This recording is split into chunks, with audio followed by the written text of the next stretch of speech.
Welcome to the deep dive. Get ready, because today we're zooming in on a really specific, but actually quite revealing part of the auto world. That's right. We're looking at the global market for van electric power steering. You might just know it as van EPS. Yeah, van EPS. And, while power steering for vans might not immediately sound like the most exciting topic. Well, maybe not on the surface, but tracking this market, it actually gives you a direct window into, well, the growth of commercial vehicles globally, the demands on modern logistics, even the shift towards electric fleets. It really does. It's one of those small components that tells a much bigger story. Exactly. So our mission today is to take the market data and forecasts we've got from Cognitive Market Research, this was originally on their Market Pulse podcast, and really break it down. We want to pull out the key insights, see where the big growth is happening, and sort of understand what this specific market tells you about those broader trends in vehicles and tech. So just quickly, what is van EPS? Okay, so think of it as the system that makes steering a modern van feel, light and easy. It replaces the older, heavier hydraulic systems. That's essential for maneuvering those bigger vans, especially in cities. Absolutely. And it's crucial for efficiency, too, particularly in electric vans. Saving power wherever possible is key. Okay, good baseline. Let's set the stage then with the global picture. The source material shows that back in 2021, the worldwide market value for van EPS was sitting at about $1.67 billion. $1,666.45 million, yeah. And right away, you see that solid upward trend. By 2025, that's projected to climb to over $2.2 billion, so $2,267.12 million. But here's where it gets really interesting looking further out. The forecasts show this market pretty much doubling again from that 2025 figure. That's right. By 2033, it's expected to hit a substantial $4.2 billion. Well, $4,196.41 million. Wow, doubling in about 8 years. Exactly. And that kind of growth, it's driven by a solid 8% compound annual growth rate globally. It just signals that van EPS as well, it's becoming the standard, not just a nice extra. Okay, so that's the big picture. A market set to more than double globally over the next decade or so. Significant growth. Now, let's dive into the regions, because the pace looks quite different depending on where you look. Makes sense. Where should we start? North America? Yeah, let's start there. North America is already a major market, right? Oh, absolutely. It was valued at just under $478 million, $478.272 million back in 2021. And the projection? It sees it growing to around $635 million by 2025. And then reaching over $1.1 billion by 2033. So $11,137.23 million. Okay, so strong growth there, too. The regional CAGR is, about 7.5%? A little under the global average, but still very solid. Right, 7.56%. And within North America, it's clear the U.S. is the main engine. Dominant, yeah. Definitely.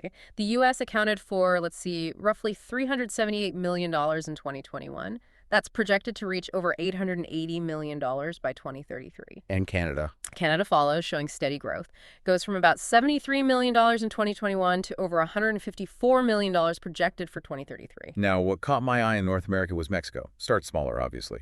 Yeah, around $27.7 million in 2021. But the forecast shows it growing much faster, relatively, right? More than tripling. Exactly. It's projected to hit over $102 million by 2033.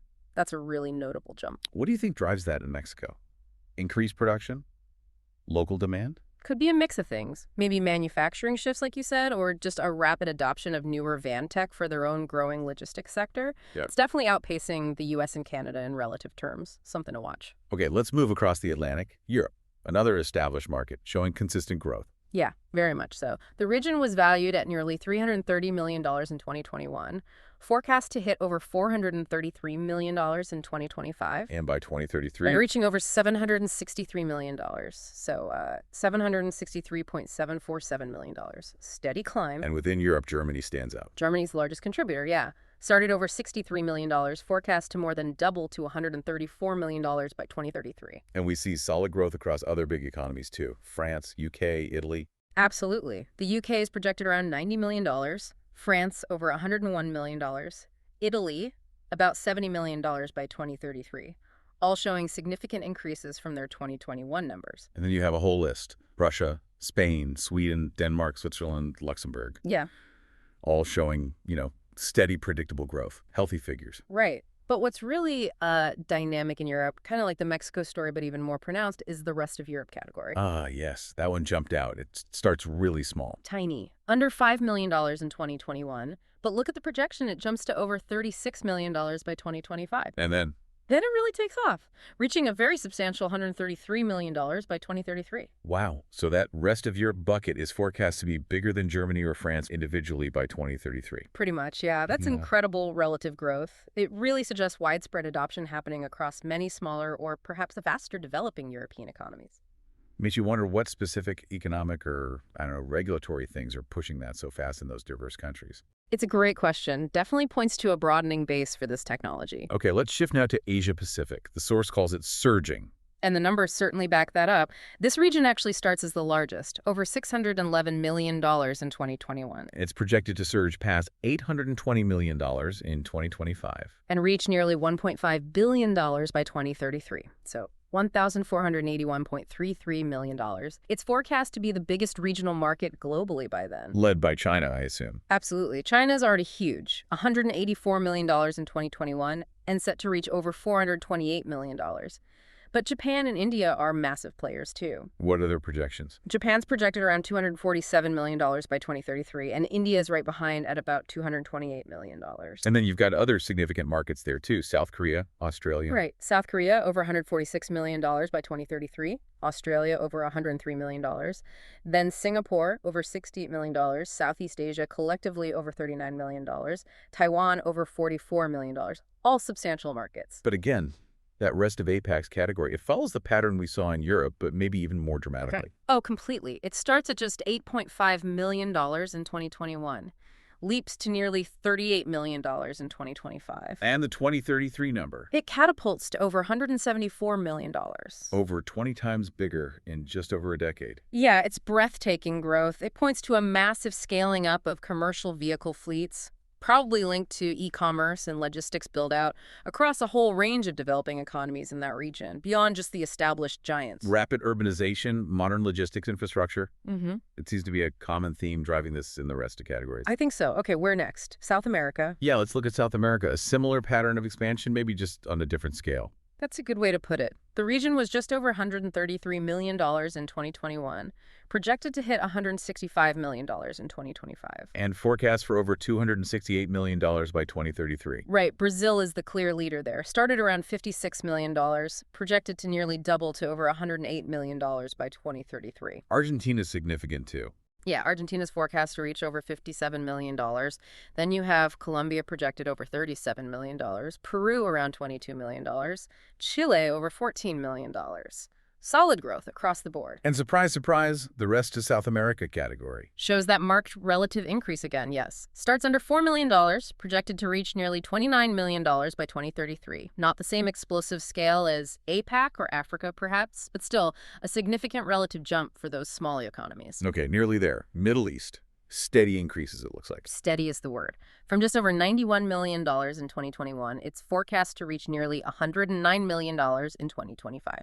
And then grow to over $163 million by 2033. Correct. Saudi Arabia leads the region, projected over $47 million by 33. Turkey and the UAE are also substantial, forecast for around $29 million and $27 million, respectively. Egypt and Qatar also listed. Yeah, projected over $17 million and $15 million. And the rest of Middle East shows consistent expansion, too, more than tripling from $7 million to over $25 million by 2033. Just steady growth spread across the region. All right, finally, Africa. And this is where the data suggests, well, an incredible growth story. Incredible's right. It's starting from the smallest base, just $21.6 million in 2021. But the forecast shows it exploding. Over $104 million in just 4 years by 2025. And then it just leaps again to over $381 million by 2033. That is, wow, almost an 18-fold increase from 2021. Yeah, the growth rate is just phenomenal. Look at Nigeria goes from under $9.5 million to a staggering $160 million projected by 2033. And South Africa shows similar acceleration. Very similar, from $8.2 million to nearly $140 million in the same period. And the rest of Africa. Skyrocketing from under $4 million in 2021, hits over $20 million by 2025, and then shoots up past $82 million by 2033. So this just points to a massive, potentially transformative build-out of commercial van fleets across the continent, or at least that's the projection. It really does. You have to think it's tied to rapid urbanization, the boom in delivery services we see globally, and just adopting newer, more efficient tech like EPS becomes essential. Okay, let's pull back from the individual numbers now. Try to synthesize the main story here. Well, the headline is clearly significant global growth. That 8% CAGR tells you that. But the really interesting part is where that growth is most dynamic. Absolutely. You've got the established markets, North America, Europe, showing solid, steady increases, good growth. But the really explosive growth, the eye-popping figures, are coming from Asia-Pacific, especially China, and then even more dramatically from Africa and all those rest of categories we talked about. So it's not just about vans needing power steering anymore. This reflects something bigger. Definitely. It reflects a global surge in commercial vehicle use, particularly in emerging economies. It's a direct indicator of expanding logistics networks, maybe driven by e-commerce, and definitely the shift towards more modern vehicle tech. EPS is pretty standard on EVs, for instance. So why does tracking something this specific matter to you, the listener? Because its trajectory is like a miniature version of bigger global economic shifts. That rapid adoption in places like Africa or the rest of APAC, it's not just a quirk. It signals fundamental development, changing commercial needs, new infrastructure going in. So wrapping up then, the key takeaway. The van EPS market is booming globally. Established markets are contributing steadily, yes, but the really dramatic, transformative growth is projected in developing regions. Africa, parts of Asia, South America. Those rest of categories are where the future acceleration seems to be. Which leaves us with a question for you to think about. Looking at this data, what specific forces, maybe economic, maybe technological, maybe policy changes, do you think are really fueling that kind of explosive growth in places like Africa or those restive categories? Yeah, and how might the growth in just this one component, van EPS, actually be a kind of leading indicator for broader economic development, or maybe even the pace of electric van adoption worldwide? Definitely something to mull over. Thank you for joining us for this deep dive into the van electric power steering market data. And our thanks again to Cognitive Market Research and their Market Pulse podcast for providing the source material we discussed today. Okay, let's jump in. Welcome to the deep dive. Today we're looking at something quite specific, but actually really interesting. The market for expanded polystyrene, EPS in vans. We've got a Cognitive Market Research report here, and we're going to use it to really understand what's driving this space. Exactly. And our goal here is basically to unpack what that report tells us, what's pushing the market, what's holding it back, and where things seem to be heading. It's kind of a neat case study, really, how this one material touches on bigger things. Totally. So let's start with the positives. What's actually propelling the use of EPS in vans? The report mentions lightweight insulation pretty heavily. Yeah, that's a huge one. Vans need good insulation, obviously, for temperature control. And EPS, that white beaded foam stuff, it provides thermal insulation without adding much weight at all. And less weight means better fuel efficiency, right? Which is always a goal. Always. Yeah. Especially for commercial fleets. The report points that out lighter vans, less fuel, better climate control inside. It ticks a lot of boxes. Okay, and then there's the whole boom in deliveries. Last mile stuff. Right. Driven by e-commerce.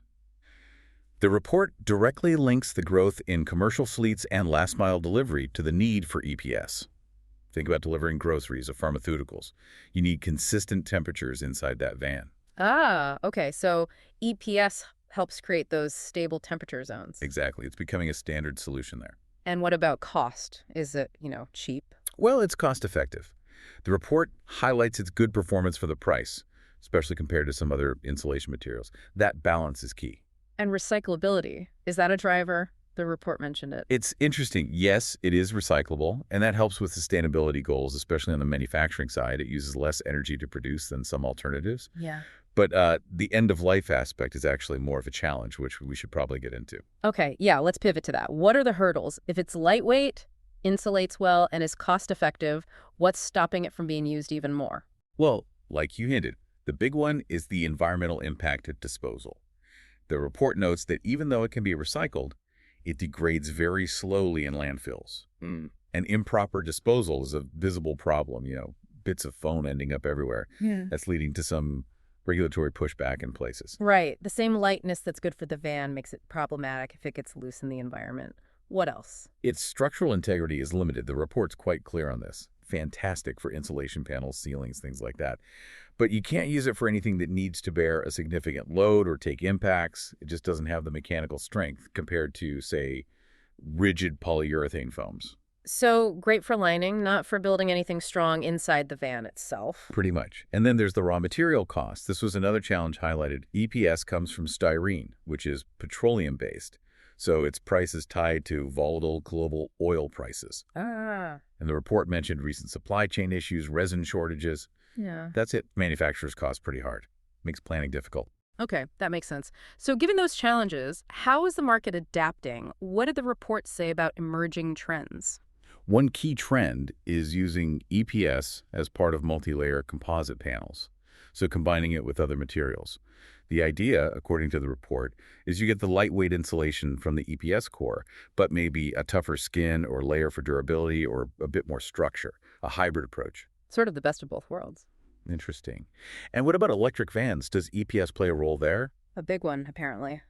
The report really stresses how crucial temperature regulation is for EVs. Not just for comfort, but for the battery itself. Battery health, performance, even safety. It all depends on maintaining the right temperature range. Too hot or too cold is bad news. Right, I've heard that. So the report points to development of custom EPS solutions specifically for thermal management around battery packs and electric vans. It's a critical application. A major growth area, then. And finally, the report talked about emerging markets. Yeah, places like Southeast Asia, Latin America, Eastern Europe. Yeah. As they develop, demand for light commercial vans is rising fast.